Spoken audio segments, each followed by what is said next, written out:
Sualımız belədir. Hidrogen və oksigenden ibarət 18 litr qaz qarışığı tamamilə reaksiyaya daxil olmuş və heç bir maddədən artıq qalmamışdırsa, başlanğıcda hər qazdan neçə litr götürülmüşdür? Hidrogenlə oksigenin ilk olaraq reaksiyasını yazaq. 2 mol hidrogen qazı və 1 mol oksigen qazı birləşir. Bizə verir 2 mol su molekulu.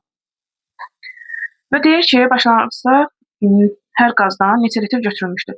İlk olaraq biz baxmalıyıq ki, hidrogenlə oksigen hansı nisbətdə reaksiyaya daxil olurlar. Və görürük ki, 2 mol hidrogen qazı, 1 mol oksigen qazı, yəni 2-nin 1-ə nisbətində reaksiya baş verir. Və biz tapmalıyıq ki, hərəsinə neçə litr başlanğıcda maddə çıxdı. Yəni neçə litr hidrogen qazı olubdur, neçə litr oksigen qazı olubdur.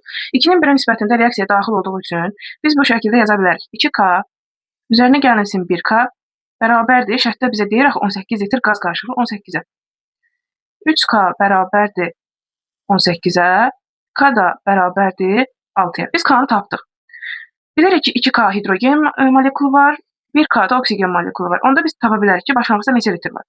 2K bərabərdir 2 vurulsun 6, yəni 12 litr bizdə hidrogen qazı olub. 1K, o da bərabərdir 1 vur 6, 6 litr də bizdə oksigen qazı olmuşdur. Onda cavab nədir? E bəndi bu qədər.